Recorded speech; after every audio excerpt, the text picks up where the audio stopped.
ಎಲ್ಲರಿಗೂ ನಮಸ್ಕಾರ. ರಾಯರ ಕಿಚನ್ಗೆ ಸ್ವಾಗತ. ಇವತ್ತು ನಾವು ಎಲ್ಲರಿಗೂ ಇಷ್ಟ ಆಗುವಂತಹ ಕಾರ್ನನ್ನು ಬಳಸ್ಕೊಂಡು ಮಸಾಲ ಕಾರ್ನ್ ಹಾಗೆಯೇ ಪೆರಿ ಪೆರಿ ಕಾರ್ನನ್ನು ಹೇಗೆ ಮನೆಯಲ್ಲೇ ತುಂಬ ರುಚಿಯಾಗಿ ಮಾಡ್ಕೊಳ್ಳೋದು ಅಂತ ನೋಡ್ಕೊಂಡು ಬರೋಣ. ಇಲ್ಲಿ ನಾನು ಮಸಾಲ ಕಾರ್ನಿಗೆ ಖಾರದ ಪುಡಿ, ಮಸಾಲ, ಬೆಣ್ಣೆ, ಉಪ್ಪು ಹಾಗೆ ಕಾರ್ನನ್ನು ತಗೊಂಡಿದ್ದೀನಿ. ಇಲ್ಲಿ ಮೊದಲಿಗೆ ಒಂದು ಪಾತ್ರೆಗೆ ನೀರನ್ನು ಹಾಕಿ ಕುದಿಲಿಕ್ಕಿಟ್ಟಿದ್ದೀನಿ. ನೀರು ಕುದಿಯುವಾಗ ನಾವು ಕಾರ್ನನ್ನು ಹಾಕ್ಕೊಳ್ಳೋಣ ಬೇಯಕ್ಕೆ. ನೋಡಿ, ಇಲ್ಲಿ ನಾನು 2 ಕಾರ್ನನ್ನು ತಗೊಂಡಿದ್ದೀನಿ. ಈಗ ಬೇಯಲಿಕ್ಕೆ ಇಟ್ಟಿದ್ದೀನಿ. ಇದು ಚೆನ್ನಾಗಿ ಬೇಯಲಿ. ನೋಡಿ, ನೀರು ಚೆನ್ನಾಗಿ ಕುದೀತಾ ಇದೆ, ಹಾಗೆಯೇ ಕಾರ್ನ್ ಕೂಡ ಚೆನ್ನಾಗಿ ಬೆಂದಿದೆ.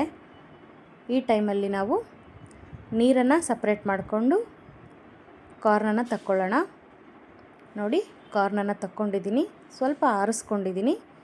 ನಂತರ ಹೀಗೆ ಚಾಕು ಸಹಾಯದಿಂದ ಕಾರ್ನನ್ನು ಸಪ್ರೇಟ್ ಮಾಡ್ಕೊಳ್ಳೋಣ. ನೋಡಿ, ಹೀಗೆ ನೀಟಾಗಿ ಕಟ್ ಮಾಡ್ತಾ ಹೋದರೆ ಚೆನ್ನಾಗಿ ಬಿಡುತ್ತೆ.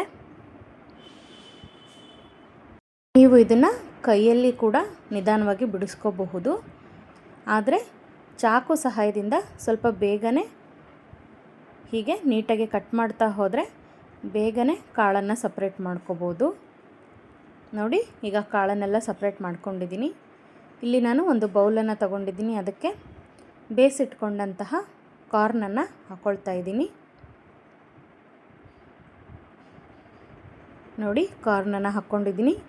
ಈಗ ಸ್ವಲ್ಪ ಉಪ್ಪನ್ನು ಹಾಕ್ಕೊಂಡಿದ್ದೀನಿ, ಹಾಗೆಯೇ ಸ್ವಲ್ಪ ಖಾರದ ಪುಡಿಯನ್ನು ಹಾಕ್ಕೊಂಡಿದ್ದೀನಿ. ಸ್ವಲ್ಪ ಚಾಟ್ ಮಸಾಲವನ್ನು ಸೇರಿಸ್ಕೊಳ್ಳೋಣ. ಹಾಗೆ 1 ಸ್ಪೂನ್ ಆಗುವಷ್ಟು ಬೆಣ್ಣೆಯನ್ನು ಹಾಕ್ಕೊಂಡಿದ್ದೀನಿ. ಇದಕ್ಕೆ ಸ್ವಲ್ಪ ನಿಂಬೆ ರಸವನ್ನು ಹಿಂಡ್ಕೊಳ್ಳೋಣ. ರುಚಿ ತುಂಬಾ ಚೆನ್ನಾಗಿರುತ್ತೆ. ಈಗ ಎಲ್ಲ ಕಾಳುಗಳಿಗೆ ಮಸಾಲ ಹಿಡಿಯುವಂತೆ ಚೆನ್ನಾಗಿ ಮಿಕ್ಸ್ ಮಾಡ್ಕೊಳ್ಳಿ. ನೀವು ಆಚೆ ಕಡೆ ದುಡ್ಡು ಕೊಟ್ಟು ಏನು ಸ್ವೀಟ್ ಕಾರ್ನನ್ನು ತಗೊಂಡು ತಿಂತೀರಾ ಅದೇ ರುಚಿ ಇರುತ್ತೆ ಇಲ್ಲಿ. ನೋಡಿ, ಹೀಗೆ ಚೆನ್ನಾಗಿ ಮಿಕ್ಸ್ ಮಾಡಿಕೊಂಡ್ರೆ ಮಸಾಲ ಸ್ವೀಟ್ ಕಾರ್ನ್ ತಯಾರಾಗುತ್ತೆ. ರುಚಿ ಅಂತೂ ತುಂಬಾ ಚೆನ್ನಾಗಿರುತ್ತೆ. ತಪ್ಪದೆ ನೀವು ಕೂಡ ಟ್ರೈ ಮಾಡಿ. ಈಗ ನಾವು ಪೆರಿ ಪೆರಿ ಕಾರ್ನನ್ನು ಹೇಗೆ ಮಾಡೋದು ನೋಡೋಣ. ಇಲ್ಲಿ ನಿಂಬೆಹಣ್ಣು, ಪೆರಿ ಪೆರಿ ಮಸಾಲ, ಬೆಣ್ಣೆ, ಉಪ್ಪು ಹಾಗೆಯೇ ಕಾರ್ನನ್ನು ತಗೊಂಡಿದ್ದೀನಿ.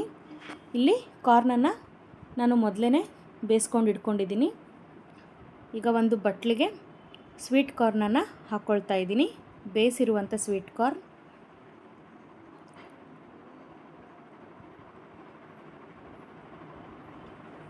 ಹಾಗೆಯೇ ಇದಕ್ಕೆ ಸ್ವಲ್ಪ ರುಚಿಗೆ ಉಪ್ಪನ್ನು ಹಾಕ್ಕೊಳ್ತಾ ಇದ್ದೀನಿ. ಹಾಗೆಯೇ ಪೆರಿ ಪೆರಿ ಮಸಾಲವನ್ನು ಹಾಕ್ಕೋತಾ ಇದ್ದೀನಿ. ಇದು ಆಚೆ ಸ್ಟೋರ್ಗಳಲ್ಲೆಲ್ಲ ಈಸಿಯಾಗಿ ಸಿಗುತ್ತೆ. ಹಾಗೆಯೇ 1 ಸ್ಪೂನ್ ಆಗುವಷ್ಟು ಬೆಣ್ಣೆಯನ್ನು ಹಾಕ್ಕೊಂಡಿದ್ದೀನಿ. ಸ್ವಲ್ಪನೇ ನಿಂಬೆ ರಸವನ್ನು ಹಾಕ್ಕೊಳ್ತಾ ಇದ್ದೀನಿ. ಹಾಗೆ ಇದನ್ನು ಮತ್ತೆ ಚೆನ್ನಾಗಿ ಒಮ್ಮೆ ಮಿಕ್ಸ್ ಮಾಡ್ಕೊಳ್ಳೋಣ. ಈ ಪೆರಿ ಪೆರಿ ಸ್ವೀಟ್ ಕಾರ್ನ್ ಅಂತೂ ನಿಜವಾಗ್ಲೂ ನೀವು ಟ್ರೈ ಮಾಡಲೇಬೇಕು. ರುಚಿ ಅಂತೂ ಅಷ್ಟು ಚೆನ್ನಾಗಿರುತ್ತೆ. ಇದಕ್ಕೆ ಹೈಲೈಟ್ ಅಂದರೆ ಪೆರಿ ಪೆರಿ ಮಸಾಲನೇ. ಆ ಮಸಾಲದಿಂದ ತುಂಬಾ ರುಚಿಯಾಗುತ್ತೆ ಇದು. ನೀವು ಕೂಡ ತಪ್ಪದೆ ಟ್ರೈ ಮಾಡಿ. ನೋಡಿ, ಇಲ್ಲಿ ನಾನು ಚೆನ್ನಾಗಿ ಮಿಕ್ಸ್ ಮಾಡ್ಕೊಂಡಿದ್ದೀನಿ. ಪೆರಿ ಪೆರಿ ಸ್ವೀಟ್ ಕಾರ್ನ್ ಕೂಡ ತಯಾರಾಗಿದೆ. ಇಲ್ಲಿ ನಾನು 2 ತರಹದ ಮಸಾಲಗಳನ್ನು ಹಾಕ್ಕೊಂಡು ಸ್ವೀಟ್ ಕಾರ್ನನ್ನು ಹೇಗೆ ಮಾಡೋದು ಅಂತ ತೋರಿಸ್ಕೊಟ್ಟಿದ್ದೀನಿ. ನೀವು ಕೂಡ ತಪ್ಪದೆ ಟ್ರೈ ಮಾಡಿ. Thank you.